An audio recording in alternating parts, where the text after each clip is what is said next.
video today. A gardener's survival to winter.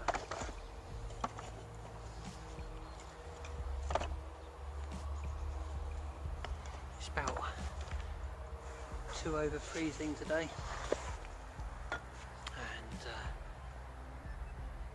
yeah, it gets to, what are we, a couple of weeks before Christmas, and it can become a bit of a low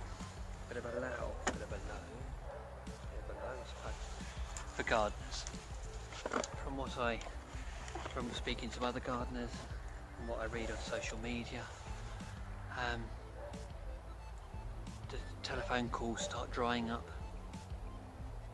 Money trickles in maybe a little bit slower than it has done throughout the spring, summer and even the autumn months. And you start to think about surviving winter. I look at it in a different way. I start preparing my winter just like you would your flower beds. So stick around, don't fall over like my bucket of kidney, and hopefully I'll be able to share some hints and tips with you on how to survive winter. Thank you very much.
When I'm doing a bonfire, see, this place I tend to do one once a year. I've got some silver birch from a tree that I've trimmed up. I've got all that wisteria, which I've done a few weeks back, and just general bits and bobs. But I tip it to one side of the bonfire, and then I always build a small fire like this, and take it apart and build it, and burn it as I go. The ground has got a really thick frost on it this morning. There's rabbit warrens all around. There's moles out here, so there's going to be voles in the ground as well. And, hedgehogs and everything like that. It's always best to build it away, and then if there are any animals about, then you're not creating a hotbed for them. When you build a little one like this, just keep topping it up. I keep my bucket of bits that I've chopped up. I also put in bits of softwood like that. That's probably a bit of off-cut from when I'm doing a gate or something like that. Just best to just keep on top of it, keep feeding it, and get it really hot. Let's say we got a thick frost this morning. We had rain all through the night, so everything's pretty wet.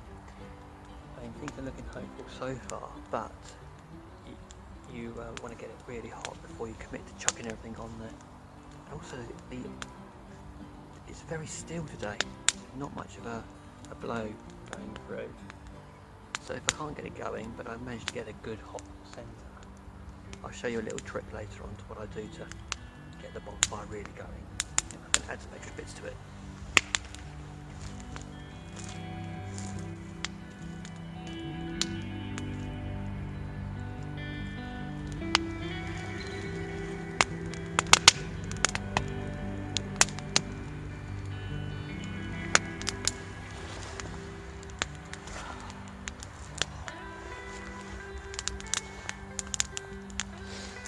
set aside a whole day to have a bonfire because I've got a lot to do.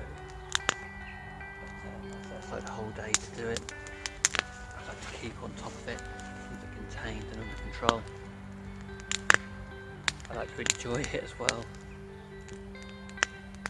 And do my lunch on there as well. Been known to bring potatoes and do a jacket potato in there. But today I've just got soup.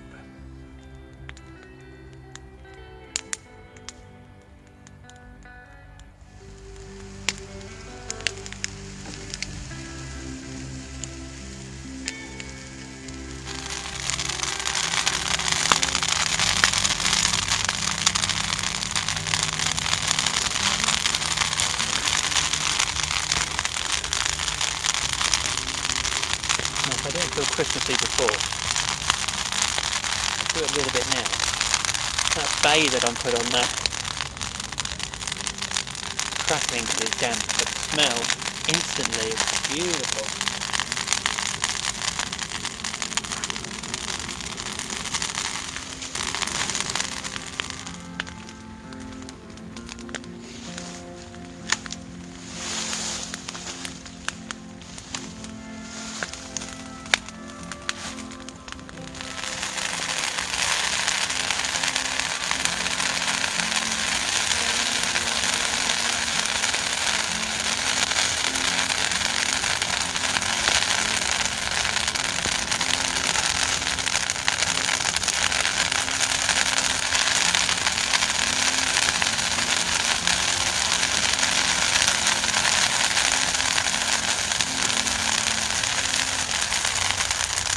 I've said about these before, these little stick stylers, because I mostly use them if I'm doing like a head production.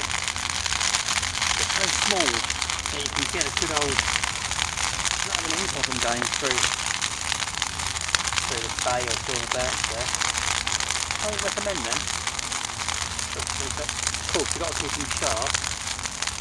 I've had these, I don't know, about 5 years. Got one little chip out of them. It's warm.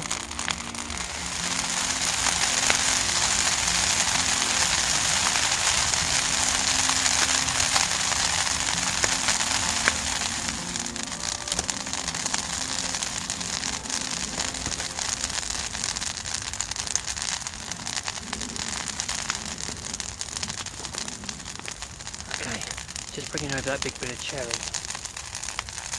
I'm not going to burn that. I'm going to put it to one side. I'll show you why.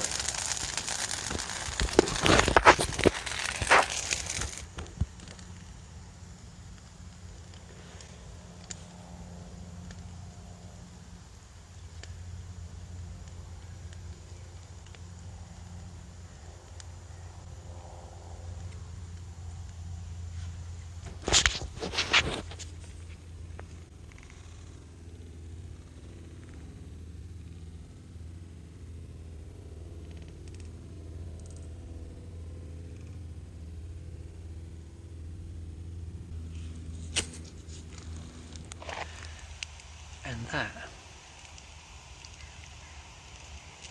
he's still running around down there. It's a little shrew. That's why you build your bonfire away and you move what you're going to burn onto it.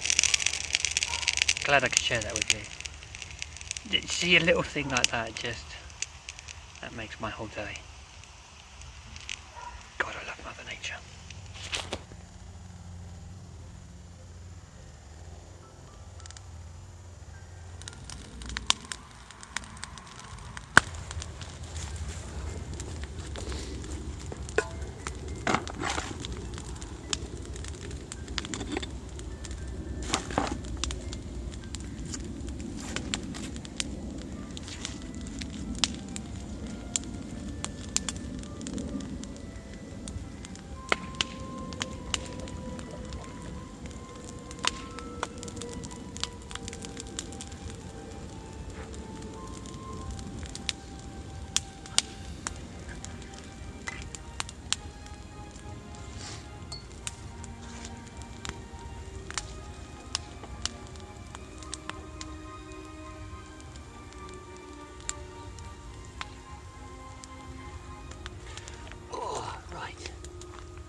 closer.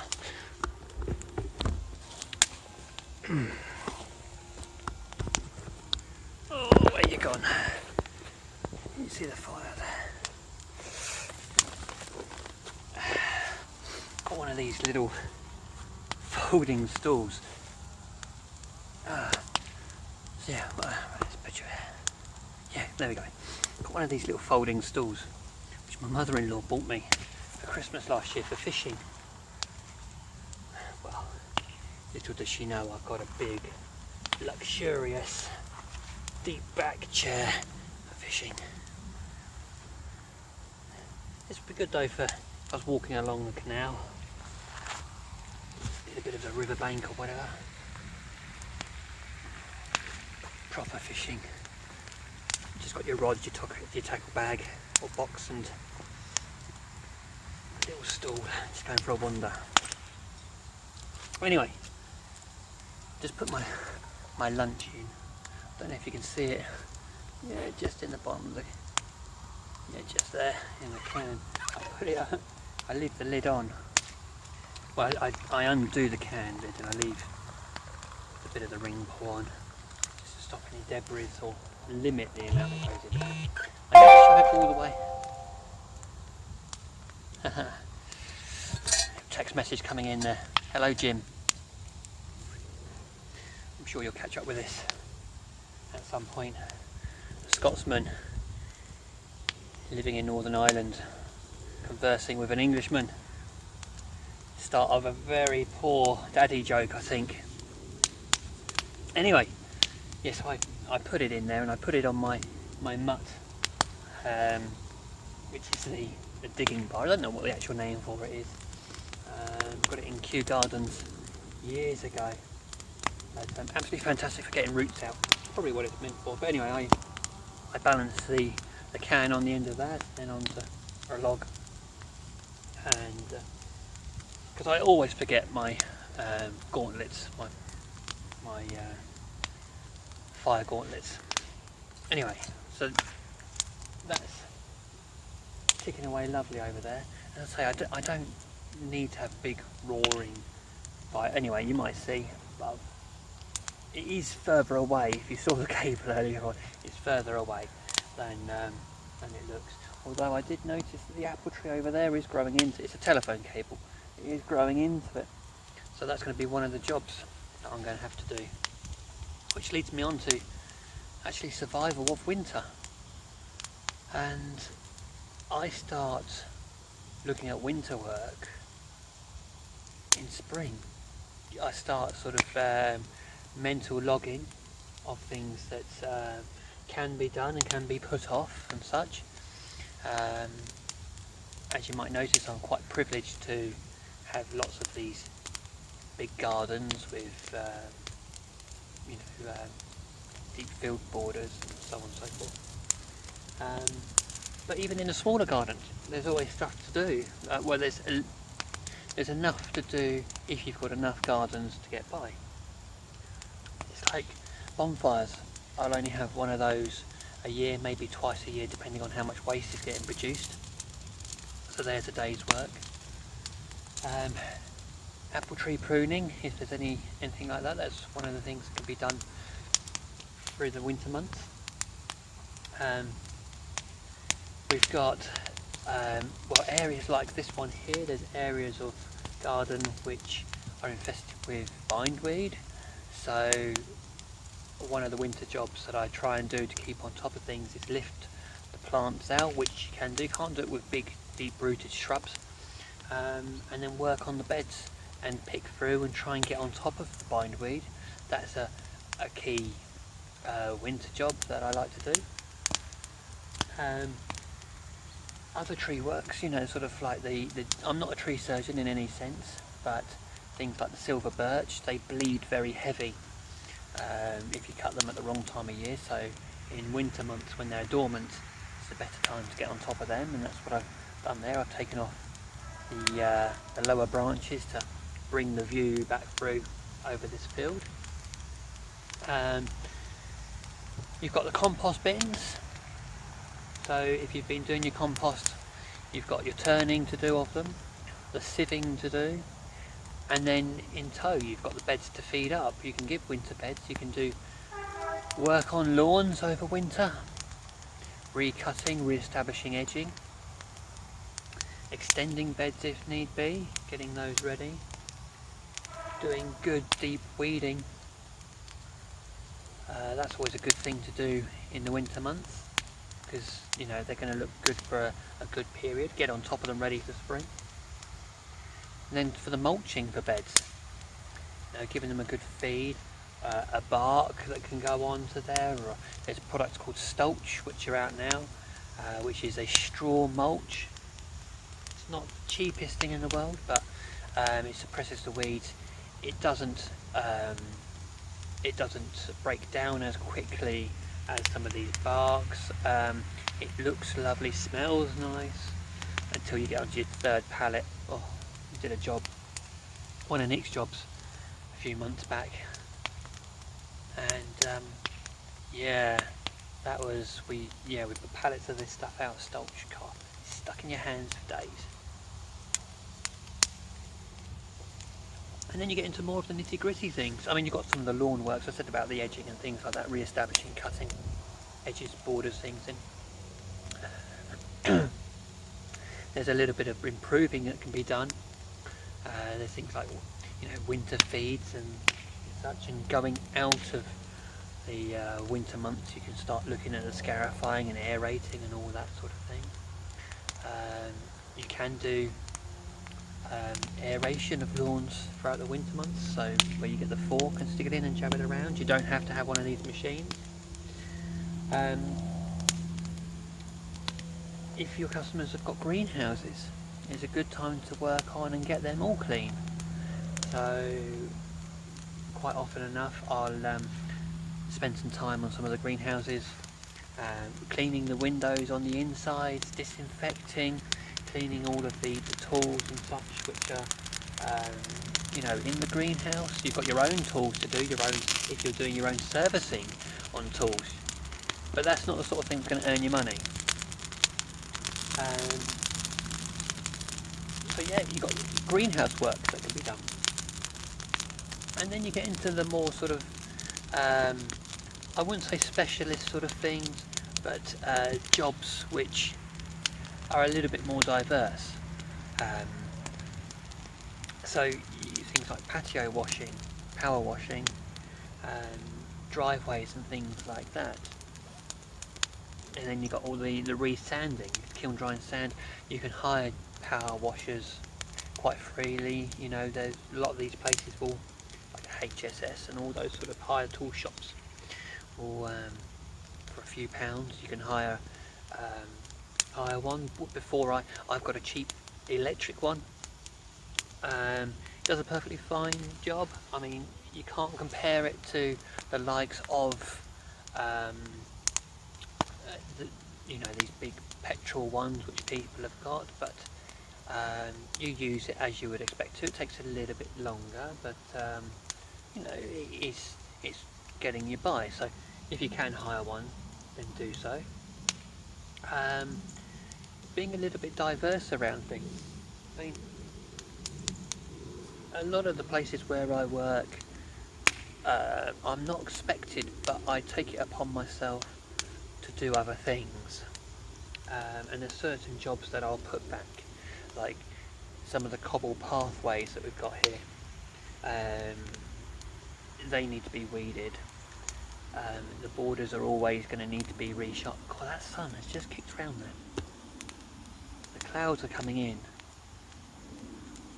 but it doesn't look like it's good. It's gorgeous sun behind it. Oh dear. Let's just move it around there. There we are. So let's just have a little recap, just in case I forget, because I jump around with things. I get carried away and my mind takes me elsewhere and such, so I apologise. So we've got the beds and the borders, which can all be shut down. Re-establishing, recutting the edging and such. Of course you've got the leaf clearances and things. If you're composting on site, those bins will need to be taken care of. If you're not, it's a fantastic time of year to see if customers want compost bins, and if you can actually do composting on site. I know not every garden's going to have it, you know, got room or whatever, but if they have, it's a fantastic addition to do. And if you've got a bag of nails and a hammer, pallets are freely available. A lot of places are giving away. I'm seeing them all the time on social media being given away, and you can crudely build compost bins. Minimal cost to the customer, huge benefit. I know you want at least two, one that you work in and then one that you turn it over to. You don't want to have your woody waste in there, but if you can, you little spider, you see him, there you go, you get away from that fire, mate. It's too appealing for you over there. If you can, then have a leaf mulch as well. Again, have two so you can turn them over. I've said about this before in one of my videos, I think, but you want to keep your leaves and your green waste separately, because one breaks down by fungal, and it takes a lot long. You know, leaves take 2 years to break down, really, unless you're using some of these products like Garotta, which I use. Sprinkle that into there, and it just assists with the breaking down of the green waste, etc. It will help to break down woody waste as well.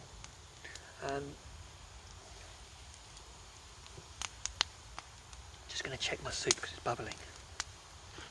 Watch me spill it now, eh?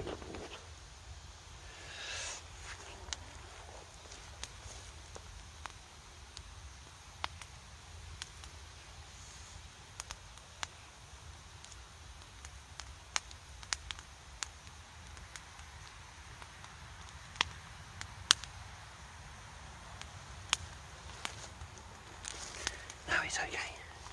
It is bubbling away, but it's doing alright. So we've also got the more heavy duty works, which I'll put off. I haven't got any this year to do, but that's when I'll do hedge reductions and heavy duty shaping. It's the best time of year to be doing, you know, that sort of works. So if you've got a big hedge, it's in the customer's interest, in the hedge's interest, and in yours, to push that work back to the winter months. So you've got, you know, another service there which you got to put in your memory bank. So what else have we got? We've got working on beds. It's a good time of year to split plants. So if you've got like your Geranium rosanas and they clump and they get bigger, etc., it's a good time of year to split those up. The hostas, things like dahlias, you know, lifting them up and splitting and drying, all of those out. So you've got those sort of things to be doing within your beds. There's quite a lot of expanding sort of services you can kind of offer, but one of the key things that I find is putting work off. I hear a lot of people who say that they are super busy throughout the summer months and then a lot quieter throughout the winter. And you've got to be like a squirrel, not just hiding away your money like the nuts, but you tuck away the work. If you've got a customer who wants to have a big hedge reduction, if I can't, I would always suggest it's in the best interest of for the plant survival. I know a lot of these things are hard, but you've got to look after yourself to an extent. Okay, well, how about we give it a trim now, a tidy up, and then we hit it with that reduction in the winter months when it's a far better time of year for it. And you kind of store. My phone was just tinkling away. That sun is right in my eyes. I don't know if it's affecting the camera at all. Let me take my hat off. Oh, I've got crazy hair now. It's shorter, but it's crazy. I've just taken my soup out. It's a bit. warm the can. But no, so where was I? It's a hedge reductions and things like that, you know, fruit tree pruning, reshaping of beds, splitting up plants, working in the greenhouses, and then getting things ready. If people want to expand flower beds, it's a good time of year to get the prep work done for that. And it's the same with turfing. If you want to make flower beds smaller, sure, there's no point doing grass seed, although there are grass seeds available which will germinate at far lower temperatures. But I've spoken to a lot of people and they've said we can't turf in winter. Well, it's far from it. I much rather do turfing in winter. And the reality is, it's like a plant. You're better off moving it when it's in its dormant state. So turf, no different really, as long as the ground isn't frozen, or there's no really heavy. Oh, Jim, you do make me laugh. Yeah, as long as there's no frost on the ground, no heavy frost, the ground's not frozen, there's no snow. When I re-landscaped my own garden a few years back, before I moved into the one that I'm at now, I re-turfed that, and I've re-turfed many gardens in winter, and then I had snow the next week and it hasn't affected the lawn one tiny bit. I don't know whether this headset's going to help or hinder me, to be honest. It's getting on my nerves. So turfing, and that's a relatively easy service to be offering. It's not the most pleasant of things to be doing during the winter months. Oh, I can just about hold that can. But it's a service to be helping you get through. So there we are. We've got, I don't know how many things there, straight off the back of things to be getting through. But then you can also hire yourself out. You don't have to find the work for yourself. If you're friends with any local tree surgeons, ask them if they want any help with being a brash dragger, you know, like literally taking from the cut site to the chipper. You could get help. You could help somebody that way. It's a wage coming through. It's quite strenuous, but you know, it's a job. I'm quite fortunate in the sense of I do a lot of fencing. So in the winter months I will get a lot of fencing work because of the inevitable strong winds, etc. So you've got that. If you've gone and done your chainsaw course, even if you just, not even the felling, you know, like the crosscut and maintenance, there's another service you can offer for fallen trees, just for clearing stuff that's come down. It's just a matter of thinking about what you can do. So just to summarise, because I can ramble on slightly, is backlog some of those works, talk to your customers, and they will sympathise with you that you have to have work throughout the year. It's in their interest to keep you going for next year. If you're good and they want to keep you, then even if you're going to them 4 times a month, but you only go to them twice a month or once a month, that's still once more than you were going previously. And it's within their interest, because if you don't survive through, it's like a plant. If that plant doesn't get fleeced up and looked after through winter, it isn't coming back in spring. And it's the same thing with the gardener. I better get some more stuff on that bonfire soon. It's lovely and warm, but it is dying down. So you just got to just prepare yourself. Have those conversations. It's like next week here,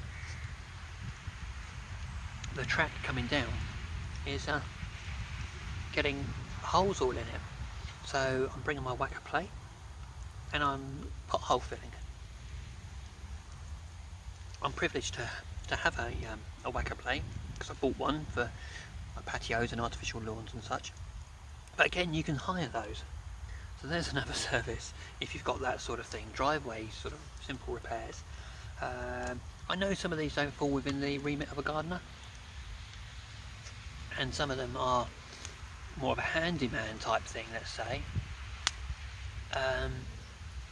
But needs must. You've got to do what you've got to do to survive, to get by. And of course, all these services should be literally to top up your reserves that hopefully you would have put by.